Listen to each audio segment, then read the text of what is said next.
How Boston College does against some difficult quarterbacks will define how their 2025 season will go.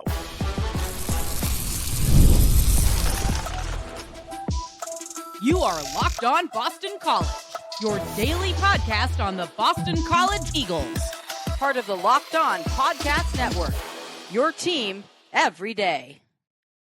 Hello, everyone, and welcome. This is Locked On Boston College, your team every day. I am your host, AJ Black of Eagle Insider, part of the 247 Network, and I've been the host of this show for 5 years. I've been covering this team for over a decade. If you're looking for Boston College news, analysis, and scoops you're not going to find anywhere else, you're in the perfect place right now.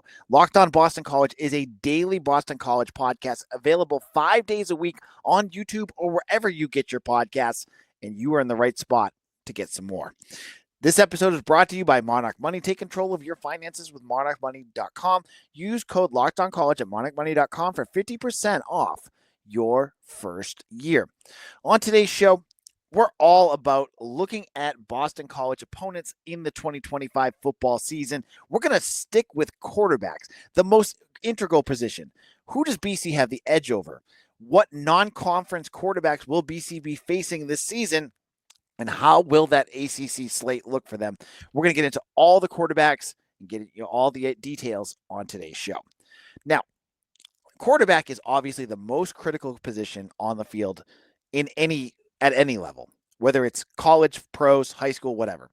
And Boston College this season has a difficult schedule of quarterbacks that they're going to have to face. Let's kick it off by looking at their ACC quarterbacks. How does BC... who do they get to face? Who do they not get to face? Well, we know one quarterback they don't have to face. That's Tommy Castellanos. I think a lot of folks here would like to see them face him, but they don't get to this year. However, let's just break it down. The first ACC quarterback BC gets to play is against Stanford on the road in Palo Alto at 10:30 at night. Pray for me. On the road. That's going to be Ashton Daniels. Ashton Daniels, if you're not really aware of who Ashton Daniels is, he threw for 1,700 yards, 10 touchdowns, and 12 interceptions last year. Of any ACC quarterback, he's the weakest you're going to be playing, probably. And the way that, he did that last year, with Eric Alliamayor.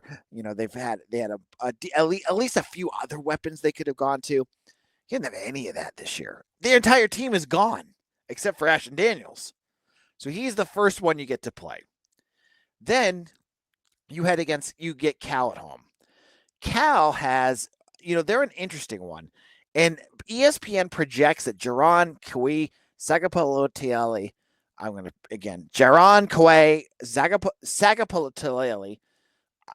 this reminds me of when I used to try to say DJU's name. True freshman who's already a transfer. This is crazy about him. He is a 4-star recruit, so huge get for Justin Wilcox. Even bigger that they stole him from West Coast rival Oregon, West Coast foe Oregon, and got him to transfer there. He committed to Oregon and then transferred. It wasn't a flip. This wasn't a flip for this kid.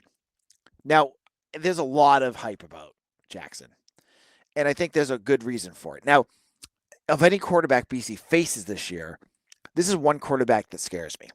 He's mobile.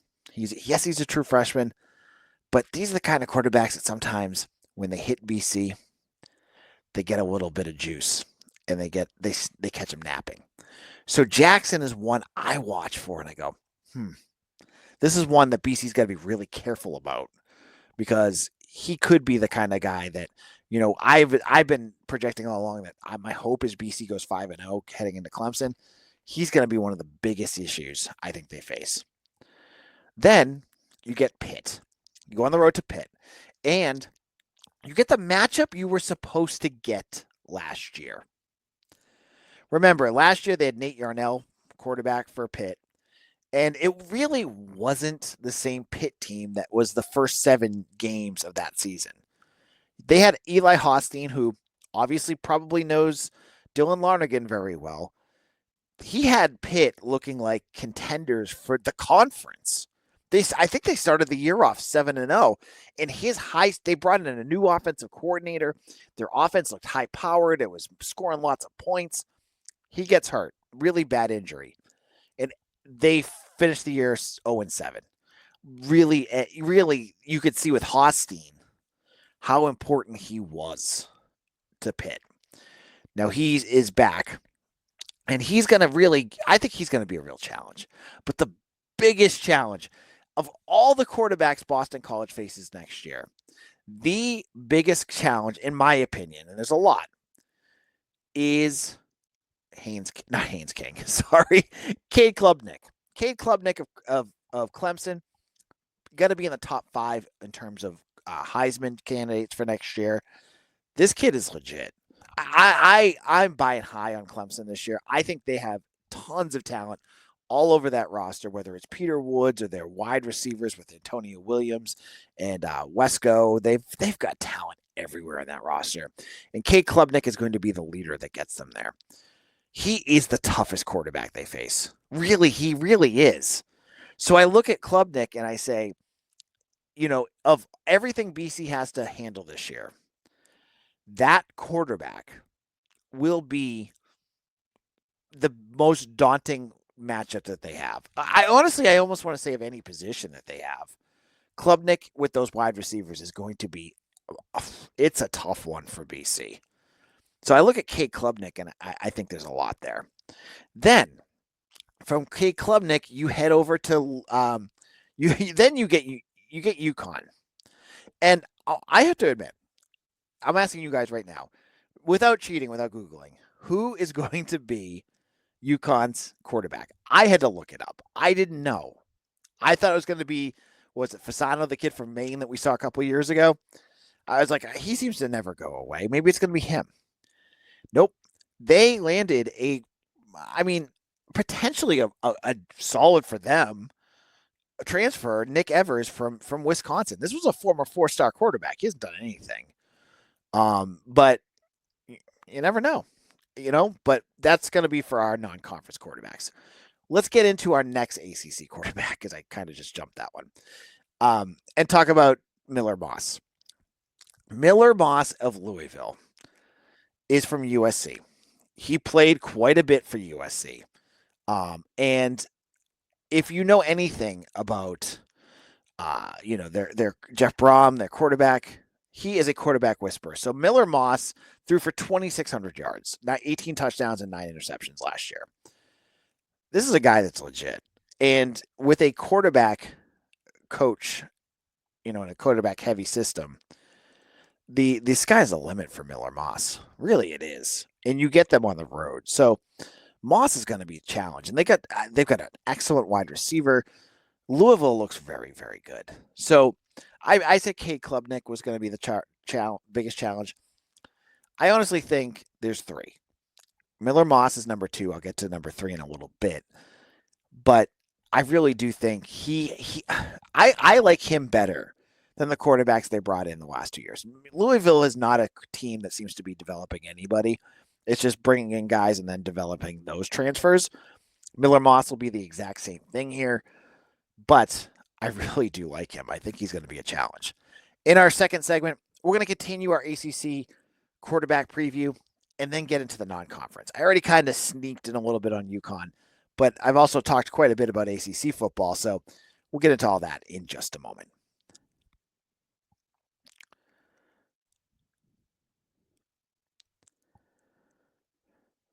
Ever wish managing your money felt easier? With Monarch Money, it can. Whether you're growing your savings or planning a big purchase, Monarch puts you in the driver's seat. It's like having your own personal CFO, giving you full visibility and control over your finances. Monarch Money is more than a budgeting app. It's a complete financial command center. You can track all your accounts, investments, and spending in one place. So in addition to managing your money, you're also building wealth. In my house, I have a busy schedule, so we go out to eat a lot. And I never realized how much money I was spending on restaurants and takeout until I used Monarch Money and tracked my spending. I was able to go over it with my wife. We were able to have a conversation about how much we were spending, what our goals were financially, and able to plan ahead so that we were saving more and spending less on frugal things. This helped a ton in our relationship. Now, if you want to get into Monarch Money, take control of your finances with Monarch. Use code LOCKEDONCollege at monarchmoney.com for 50% off your first year. That's monarchmoney.com, code LOCKEDONCollege for half off your first year.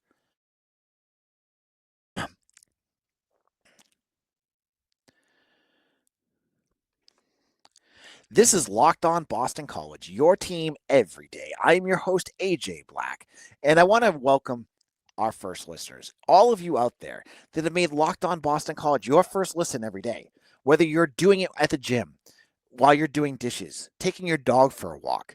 The fact that you listen every day makes you the MVP of this podcast. I want to thank each and every one of you for doing that. Now, we're going through quarterbacks.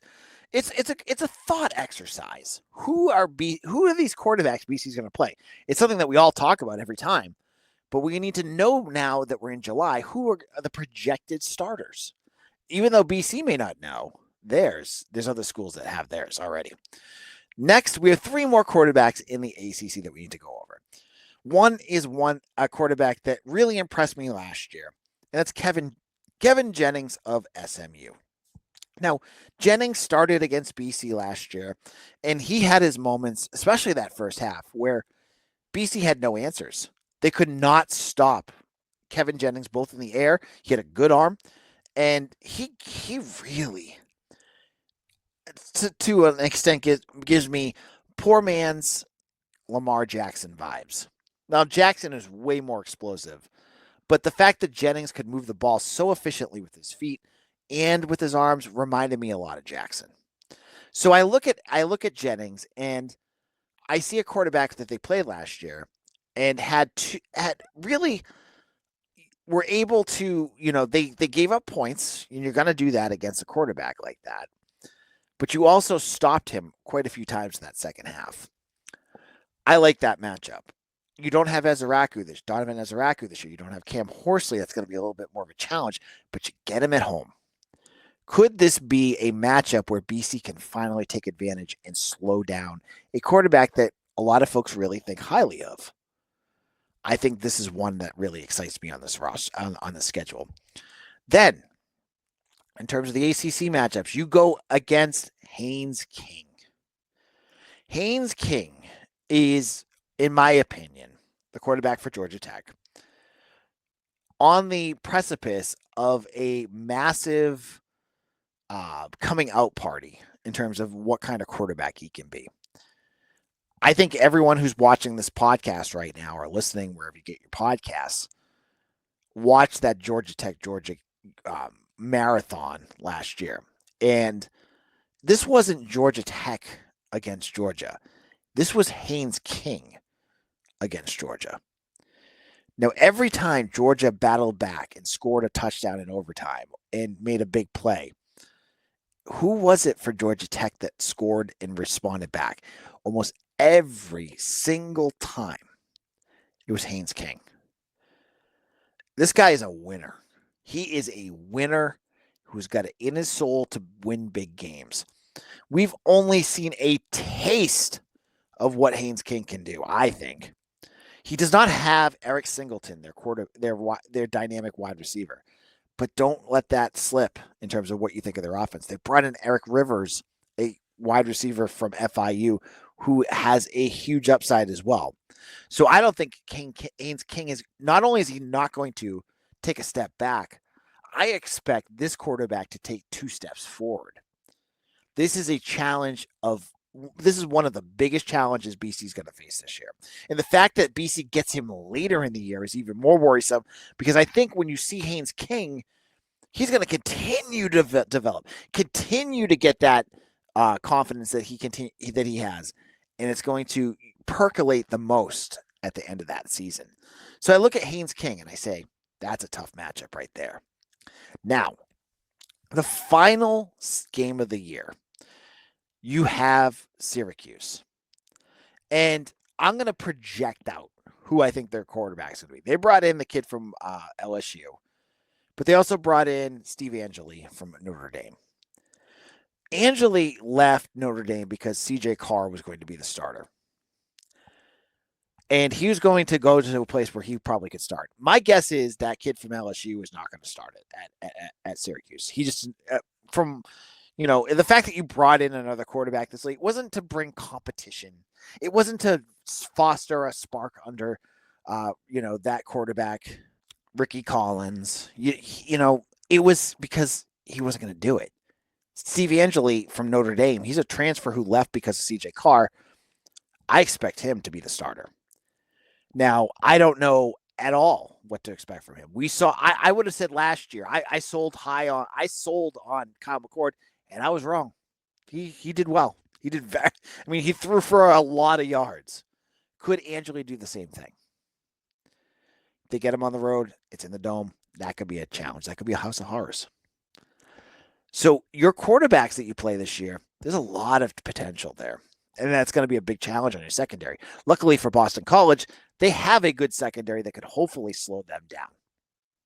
Now, when you look outside of the conference, who does BC have? I'm not even going to I'm going to be frank with you. I honestly don't even care who Fordham has. Fordham lost. Fordham is bad. They're a bad team. They're an FCS team, and they're a bad FCS team. Doesn't matter to me in the slightest who they have. I'm not going to analyze it. It's a waste of my time. It's a waste of your time. Who cares? The next one you get is Michigan State. Aiden Chiles. Aiden Chiles is a feast and famine quarterback from last year. Last year, Boston College played him. He didn't have any of his starting wide receivers. Nick Marsh was out. Antonio Gates Jr. was out. There was a lot of missing people, and it was the rain. So you didn't really get to see what he could really do. He's someone I watch for. He may make some dumb plays, and he's not. I don't think his highest highs are going to be super high, but he's dangerous. Aiden Chiles is very dangerous. So I look at him and say, that was one I would watch for. I mentioned Nick Evers from UConn, the transfer from Wisconsin. What do we know about Nick Evers? Other than his recruiting ranking, nothing. He's thrown one pass. There's a reason why, and this is you know what? It's a knock on UConn. There's a reason why he transferred to UConn and not at a Power 4 program. It's because he's probably been at camp and at some, at his schools and hasn't done a whole lot. I think Jim Mora Jr. is a very good coach, and I think UConn is maximizing what they can with what they have. So Nick Evers, he can make some plays. I'm sure he's better than what they've had. When UConn beat BC a couple years ago, it wasn't because of their quarterback play. It was because their defense played really well. They were able to run the ball at times. Now they got a quarterback that could make a few plays. This is a quarterback. I don't want to say I respect him, but I think don't sleep on him. Maybe he can make a play or two. CJ Carr from Notre Dame. Now this is your final out-of-conference quarterback. Steve Angeli left because CJ Carr is clearly going to be the starting quarterback this year. Riley Leonard is gone. Finally, Notre Dame is back to the guys that they've recruited, the guys that they've brought in to develop under their head coach. So I look at CJ Carr, and I've heard, if you listen, the talk about what he could be is very impressive. He's a mobile quarterback. He's got a good arm. He's got a very, very high upside. So that's another quarterback that I think that's going to be a real challenge. So all in all, at the quarterback position, most of the quarterbacks BC's playing is a lot of talent. Now, we're saying this in July. Right now it's July. Will things change? Things could certainly change. Injuries happen. Quarterbacks flame out and other guys come in. But right now in July, those are the quarterbacks. Now, in a moment, I want to get into which quarterbacks on this schedule BC has an edge over. And I'm going to say this. It's with either, right now, I'm going to say it's either Dylan Lonergan or Grayson James. Doesn't matter who. I'm going to say who I think BC has advantages over in just a moment.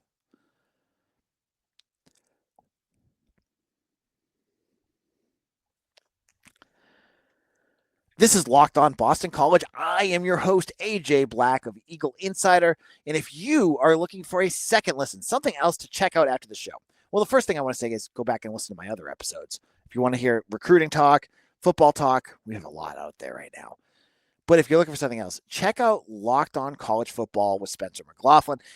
There's tons of news. The new transfer portal window that's going to open in like 5 days. You're going to want to hear about that. That, I'm going to say right now, mostly going to probably be walk-ons, but maybe there'll be some few names out there. But everything, it sounds like it's not going to be big. But you want to hear his thoughts on that. Check that out on YouTube or wherever you get your podcasts. Now, we've told you every quarterback we project here at Locked On BC to be the starters in 2025 and how BC could look at them, what their ups and downs are going to be. But let's get into where does BC have the edge at quarterback. I'm going to blankly state that this could be James or Larnagin. I'm going to keep them at kind of a level playing field, because you got the high upside with risk and the lower upside but consistent. They're right around the same. So we'll say that. We'll say that for now. It's this is a thought exercise in July. Don't quote me like, hey, AJ, Dylan Larnagin's going to score 4,000 yards and whatever. I don't know that right now. I'm saying where I think he could be. All right, who does BC have an edge over? Fordham. As I said before, I don't know who their quarterback is, and as I said before, I don't care. BC's got an edge over them. BC's going to roll all over them. I don't expect their quarterback to do much of anything. They got an edge there. Second, Aiden Childs. I think Michigan State has a little bit of an edge there. Stanford is the second team I think BC has an edge over. Ashton Daniels is not good. He's just not. So I got to say that.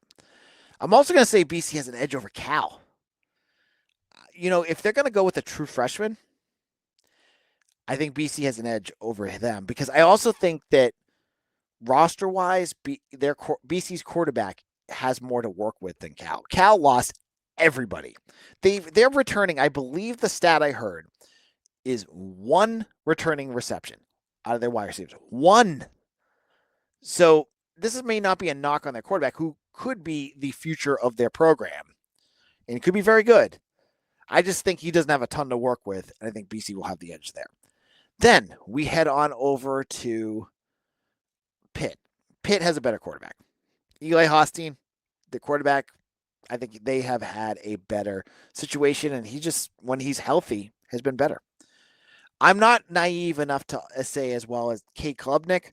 He is definitely better than BC. He just is. Nick Ewers, BC's got a better quarterback than that. Yeah. He's a former 4-star, but I say this all the time. How many former 4-stars do we hear about that just end up flaming out? Remember, God, I can't even remember the kid's name. Sam Johnson the fourth, I forget what number he was, but he was a 4-star quarterback that BC brought in, and he ended up at a JUCO or a community college. I forget where he ended up. It happens a lot. Peter Delaportis didn't end up doing much either. I don't think Nick Evers is going to be much in terms of that. So BC definitely has an edge there. Miller Moss is definitely an edge for Louisville. So is CJ Carr, Kevin Jennings. Haynes King is also an edge over BC. A lot of good quarterbacks. I'm telling you, this is why I brought this up. And Steve Angeli, I'll give BC the edge there. Because we don't know what Steve Angeli can do. He hasn't done anything yet. There's a lot of potential there. I'm not naive. Again, Fran Brown thinks a lot of him. I can understand why. We haven't seen anything. But he kind of falls in the same Dylan Larnagin phase here, where like, what do you have? You don't know what you have. So I'll give BC the edge there. But that's where things are at quarterback. BC definitely has work to do here against a lot of these teams, as a lot of these teams probably have an edge over the Boston College Eagles in terms of their quarterbacks. This is not meant to be depressing. You have a good secondary that can shut down these quarterbacks too, but it's going to be tough. It will be tough. On tomorrow's show, we'll get into even more. We'll talk about recruiting, where things start with Carter Gooden, and everything else going on in between. Thank you all for listening, and make sure you subscribe to me on Twitter at AJBlack247. I'm available on Instagram, Facebook, Blue Sky, Threads. Just look up Eagle Insider or AJ Black there. You will find me. Communicate with me. Tell me your thoughts. Some of you have reached out with your thoughts. You don't agree with me. You're respectful towards me. I love hearing it. There was a I forget who it was. Circle Side something said something you didn't agree with me. Fine. I'm good with that. I like to have conversations. People who just like AJ's an idiot, then you say what you want to say, but I'm not responding back. That's fine. But I'm available on all social media. You can also check me out on TikTok where you get clips. I do little short videos when news breaks. It's all great stuff. And thank you all for following along. And we'll be back again. And I'll see you soon on Locked On Boston College, your team every day.